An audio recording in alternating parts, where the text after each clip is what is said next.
Hello and welcome to the Light Your Life podcast. It's Tina Marie, and I'm so glad to be together again. Today is a shorter spark of wisdom, and it's a discussion I'd love to share to bring us to an awareness of our potential. And I titled this episode Coming Out of the Closet. One, to get your attention, because some people lean into these things, right? And then second, to really talk about the closet that I have been coming out of that is not based on sexuality. I came out of the closet back in 2009 and have never looked back on that one.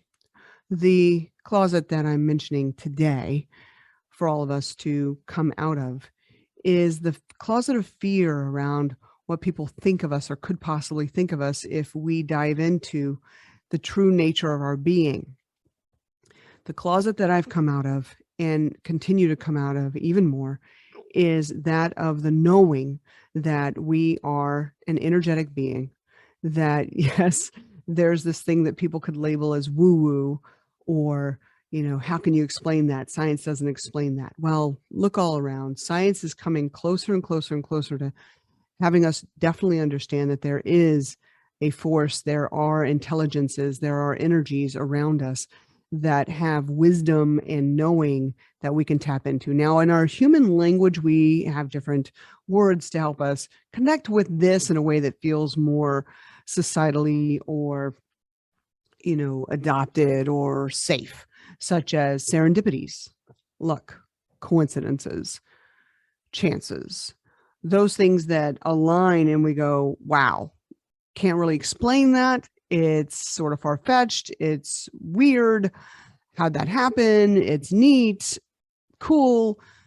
But then we dismiss these serendipities, these places of luck, these places of coincidence, these places of where things align. We dismiss the true power of it because it's safer to not know of our true power than it is to know of our true power. And I'm going to say that again.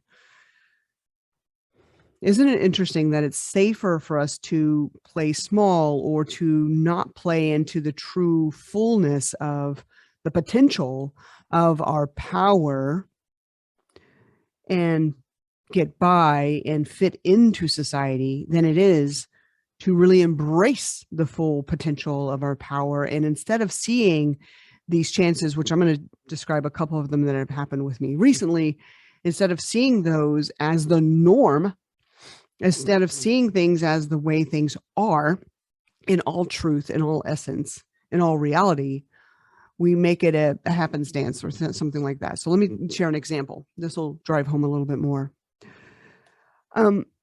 Recently, so I meditate on a frequent basis, sometimes more than once a day. I'll go into a state of mindfulness where I'm connecting with the other than myself consciousness and asking questions or availing myself to listening to direction or guidance or wisdom in that space. And this particular morning, last week, I am in that space. So actually it started the night before. Before I went to sleep, there was a voice that was speaking to me, some wisdom that was being brought into my consciousness. And it was saying, put the gun away, lock the gun away is what I was like, lock the gun away. And I'm like, I have no clue what you're talking about here. Cause one, Jackie and I live in our house. The only other beings that live in our house are our two cats and a dog. None of them have opposable thumbs. The guns that we have are already safely hidden and taken away, and there's no ammo in them. Even if someone were to find the guns, there's no ammo, they're not loaded. So this message that was coming in of lock the gun away really didn't resonate with me. It didn't feel like it was a message for me whenever I heard it. So it woke me around 1 o'clock in the morning. It woke me again around 3 o'clock in the morning, lock the gun away. And then the time where it woke me about 5 o'clock in the morning, I was also given a picture of a face, a young boy's face.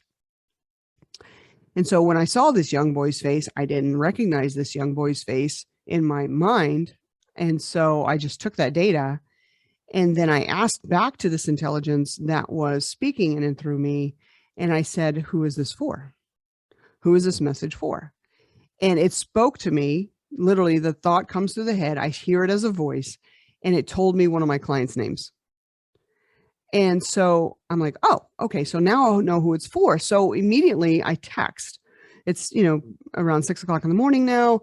I text this person, my client, and I said, I know it's going to sound a little woo woo. I got a message that I'm supposed to deliver to you.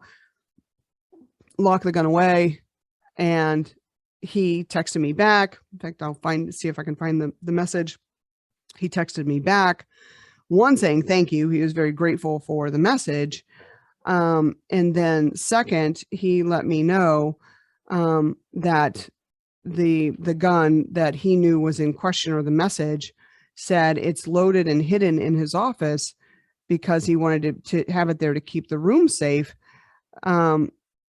He wanted to put it in his room safe. He knew that there was a gun safe there, but he had not put it in there yet. And he personally vividly remembered feeling bad energy when he put it where it is. He said, I headed back home and locked it up. It's locked up now.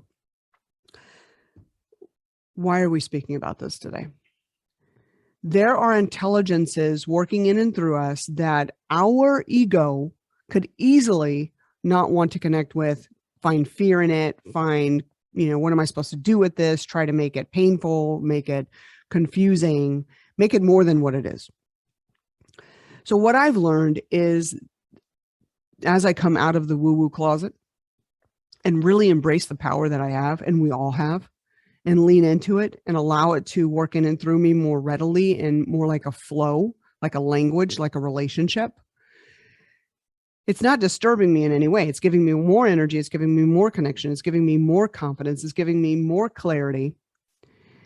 And I'm now committed more than ever, because I've had this since I was little, to move in its direction, to avail myself to it, to allow it even more. I was raised in a place, in a family where studying all the world's religions was encouraged. Studying everything, encyclopedias, studying anything was okay. There was no belief system in our household that had anything be more important than the next thing. The one thing that was most important, though, was love, to be of truth, to tell the truth, and to love, to come from kindness and courage. I remember my mother always saying, if it's kind and it's courageous, that's going to be of love. Move in that direction. And so I was given this beautiful foundation and this availability to study, and I did. I studied all the world's religions. I still do. Buddhism, Hinduism, Muslim, Islamic faiths, Christian faiths, all of them. Not because I'm going to become any of that in a belief system, so that I can grow myself and understand the foundations of human choice and that which connect us instead of disconnect us. So I've learned that the more I can avail myself to the wisdom and the knowing and the knowledge that's there, the gnosis, not the knowledge that's going to have me divide or say, I know this and you don't. But gnosis is knowledge, and knowledge in its raw form is something that allows us to become, allows us to grow, allows us to enhance our lives and connect with more people, find more curiosity and more connection. And so coming out into the woo-woo closet, or of the woo-woo closet, the energy closet, the whatever we want to call this thing that we all have the possibility and the power to embrace and move toward even more, is to avail ourselves into a humbleness of more not knowing than we have knowing. And I can tell you from personal experience, that's very relaxing. When we do not need to come from a place that the ego is defending of our own significance, our own purpose, our own identity, our own whatever, call it degrees, letters behind your name, the history that we have, the things that we've done, even though those things are important because they are part of our identity and our life and our experiences, we can tell these stories with a fondness. We can tell these stories with respect of the other people that are listening, and couple the other people's experiences and desires and wants with our own. Not that we are better than them or can truly know answers for them. We can simply guide through our own presence. Coming out of that woo-woo closet, as I call it for myself, has been very freeing. And it's been a beautiful place where life has new color now. Life has new sheen. Life has new levels of absolute love, wonder, aliveness. And it's helped me whenever I feel stuck, whenever I feel like things aren't flowing or things are difficult or things are frustrating or worrisome in any way. What leaning into the energy and availing myself to these intelligences that are here with us all the time, what it brings me is a sense of faith and purpose and presence. And it's truth. It's truth. So what if there are an amazing amount of worlds that we cannot see with our physical being right now? What if there is an amazing amount of resourcefulness, resources, connections, possibilities, opportunities, beauty that we can't readily see with our human eyeballs or hear with our human ears or feel with our human senses, yet we know with our human soul? And what if we open up to it in so many beautiful ways and allow ourselves stillness, allow ourselves to be full of wonder and full of aliveness and full of beauty, even more? What then will our next experiences of life be? I want for all of us more love, fulfillment, joy, happiness, aliveness, connection. So today, that's what I wanted to have our beautiful touch point on, our discussion with. And I hope you're taking away something that is of aliveness for yourself. I have these moments all the time, and I love them. These serendipities, these chances, these woo-woo events, these moments. I was, one of my cars back, I guess it's been about 10 years ago, maybe more. My car broke down at a Starbucks. It wouldn't start. And I'm with my daughter and I'm like, okay, got to get it to the shop. Don't know what's going on. And so I called the shop that I typically take it to, and it's probably about 12 miles away from where we were. And I said, I'm going to head your way. Do you have a loaner car that I can use for the day? And they said yes. So they would position that. And I told my car at that moment, I said, okay, you got to start because I'm heading over to the Toyota dealership. Let's get over there and we're going to head straight there. And so it did. It started right up like a beauty. It's like, okay, I'm starting. I'm like, okay, that was weird. So it wasn't starting for like 10, 20 minutes. And then all of a sudden it starts. So I keep my promise. I head over to the dealership. I drive into the service bay. My service dealer meets me there. He gives me keys to a loaner. I've got to go in and through the service waiting area and get over to their rental car area. I'm there talking to them, signing the necessary paperwork, and in walks two friends of ours, for my daughter and I, two dear friends, and they both walk in and are like, oh my God, I haven't seen you in forever. How are you doing? And Trisha is the name of, so Trisha and San, and Trisha says, I was just thinking about you this morning. This is weird. And I said, you know what? I thought about you guys this morning too, right before we got to Starbucks. And she said, what? You were at Starbucks? I said, yeah. She said, which one? I said, oh, the one over there off Eldridge. She goes, oh, well, we were the one over here off Stella Link. And I said, well, what are you here for? And Sam said, our car wouldn't start. It was at Starbucks and it wouldn't start. And so this is the closest Toyota dealer. So I came to this one and I'm like, you're kidding. Like our car wouldn't start. We were over there. And so it's that woo-woo moment, right? It's that you get chills moment, like, oh my God, what's happening here? And the coincidence, right? The serendipities. And so we reconnected. We stood there and we talked for a long time. You know, they needed to get a loaner car. I needed to get a loaner car. We were both there at the same moment in time and space, both having similar experiences just moments before brought us together. We knew that something was bringing us together. And that's where we availed ourselves to catch up and stay in contact. And we'll never know the full breadth and vibrational experience that's also happening through us in those moments. Yet we know that there's something even higher and even greater. I imagine angels and divine beings up in whatever realm, if we want to call it heaven somewhere, they're high-fiving each other. We did it. Yeah, that was awesome. Like maybe we're part of a game and they're trying to get these players in the game to coincide and meet each other. And that was like their high five moment. I don't know. But what I do know is fun is that what came of that moment for Trish, San, myself, and Maddie was sheer love. We had love, we have connection, we had gratitude, we had this amazing experience, and we all shared it at the same moment. So lean into the serendipities, lean into the coincidences, lean into what you call as luck, because the truth is that's more the norm of what our experiences are designed to be than what we would give them credit for.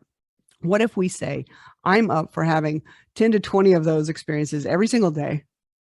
And what if right here, right now, you listening to these words, me imbuing these words, being a channel of these words, is one of those moments, a serendipity, a coincidence, something that you needed to hear, something you needed to be reminded of, I need to be reminded of, so that you and I can both share this moment of love. Thank you for being a fan of the Light Your Life podcast. I'm Tina Marie St. Cyr. I do love you. I don't know who you are yet. I know that you're listening. And because you are here and you are an energy source on our planet, and we are sharing this time and space and any other time and space that we've shared, I know that I have love for you. Thank you for being who you are in the world. Thank you for sharing your vibratory nature with others. Thank you for being a person that wants more in your life than you've had, not because you want to get, but because you want to give. Thank you for being that person. And please do share this wonderful podcast with other people, because together what we do is we get to light other people's lives through the wisdom that comes in and through me, and in through our guests, and in through you, with the world. And now more than ever, we all deserve and want amazing light in our life and remembrances of our greatness, our passion, our love, and our purpose. Have a beautiful day. And until next time, this is the Light Your Life podcast. You can find us at Bonfire Coaching. I'm Tina Marie St. Cyr. Thank you so much.